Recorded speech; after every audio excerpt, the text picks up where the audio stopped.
Assalamualaikum warahmatullahi wabarakatuh.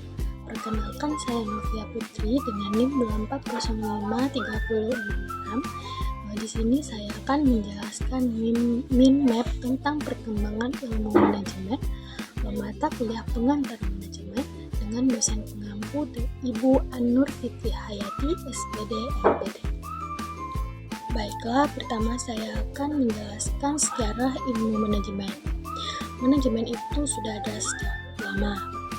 Dapat kita lihat dengan peninggalan fisik sebagai ciri adanya implementasi ilmu manajemen, seperti piramida di Mesir, bangunan Ka'bah di Mekah, tembok Cina, dan lain sebagainya. Peninggalan fisik tersebut menggambarkan adanya aktivitas yang teratur dan bertahap di masa lalu yang saat ini dinamakan manajemen.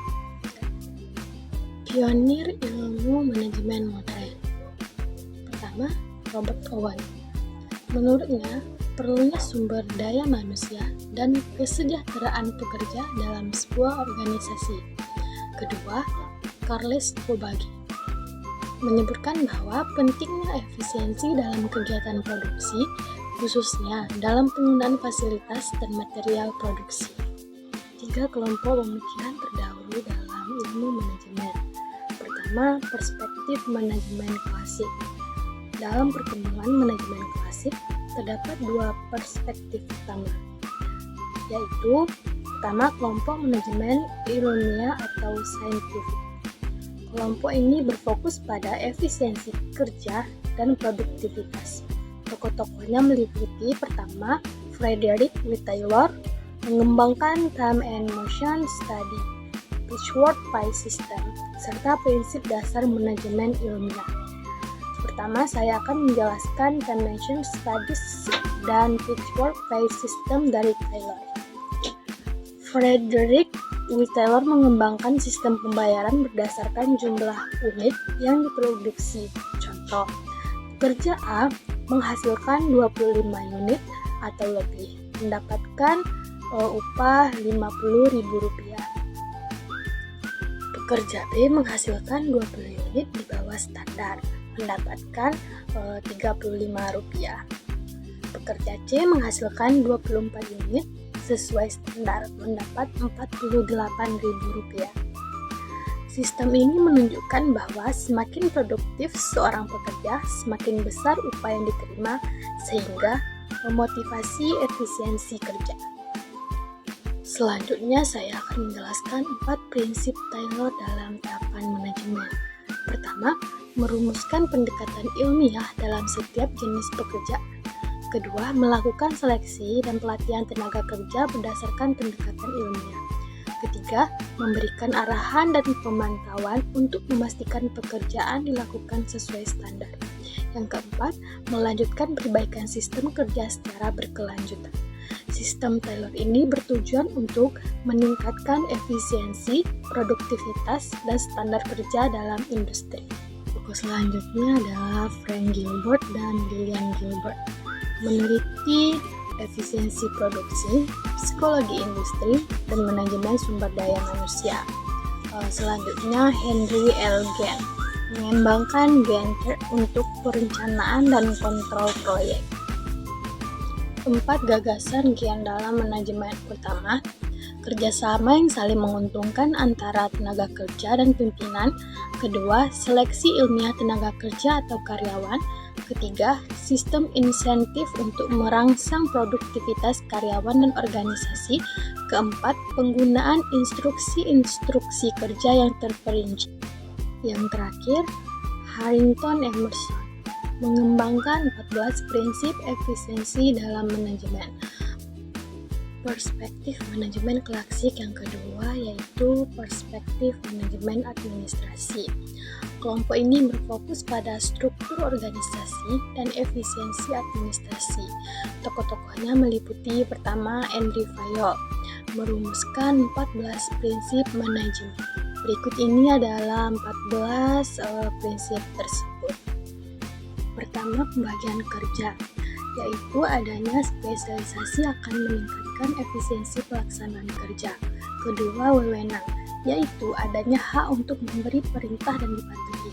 Ketiga, disiplin, yaitu harus ada respek dan ketaatan pada peranan-peranan dan tujuan organisasi.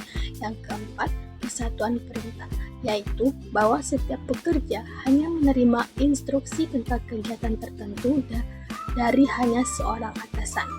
Selanjutnya yaitu kesatuan pengarahan. Kegiatan operasional dalam organisasi yang memiliki tujuan yang sama harus diarahkan oleh seorang manajer dengan penggunaan satu rencana. Selanjutnya, meletakkan kepentingan perseorangan di bawah kepentingan umum. Kepentingan perseorangan harus diupayakan agar senantiasa di bawah kepentingan organisasi. Artinya, prioritas harus didahulukan untuk kepentingan bersama daripada kepentingan pribadi. Selanjutnya yaitu balas jasa. Kompensasi untuk pekerjaan yang dilaksanakan harus adil, baik bagi karyawan maupun pemilik. Selanjutnya, sentralisasi, yaitu adanya keseimbangan antara pendekatan sentralisasi dengan desentralisasi. Seterusnya, garis wewenang, yaitu adanya garis wewenang dan perintah yang jelas. Selanjutnya, order, yaitu sumber daya organisasi termasuk sumber daya manusia harus ada pada waktu dan tempat yang tepat. Penempatan orang-orang yang harus sesuai dengan pekerjaan yang dikerjakan. Selanjutnya yaitu keadilan. Perlakuan dalam organisasi harus sama dan tanpa ada diskriminasi. Selanjutnya, stabilitas staf dalam organisasi. Perlu adanya kestabilan dalam menjalankan organisasi, tidak terlalu cepat ataupun terlalu lambat. Selanjutnya, inisiatif, yaitu setiap pekerja harus diberi kesempatan untuk mengembangkan dirinya dan diberi kebebasan untuk merencanakan dan menjalankan tugasnya secara kreatif walaupun memungkinkan terjadi kesalahan. Dan yang terakhir, esprit de corps, yaitu prinsip ini menekankan bahwa pada dasarnya kesatuan adalah sebuah kekuatan. Pelaksanaan operasional organisasi perlu memiliki kebanggaan, kesetiaan, dan rasa memiliki dari para anggota yang tercermin pada semangat kebersamaan. Tokoh yang selanjutnya adalah Lyndall Ulrich, mengembangkan pedoman manajerial. Dan tokoh yang terakhir yaitu Max Weber, menekankan birokrasi sebagai sistem organisasi yang efektif.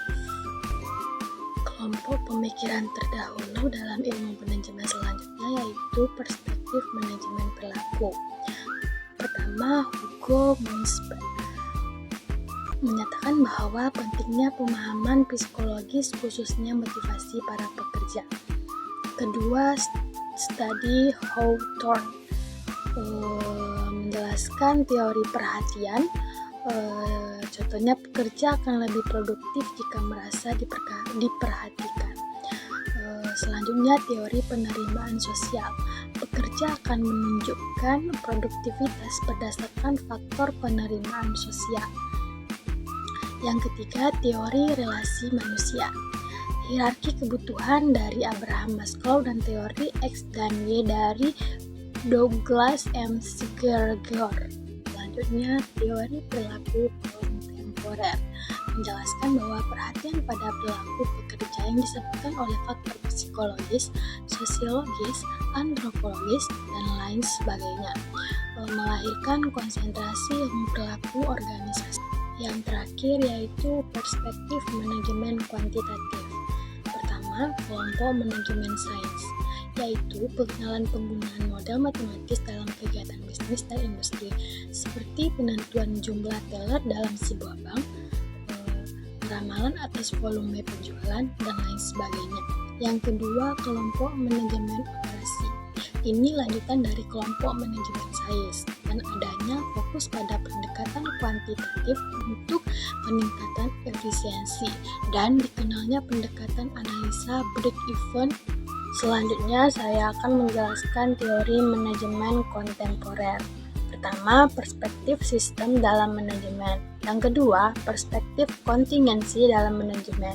Di sini saya akan menjelaskan perspektif sistem dalam manajemen.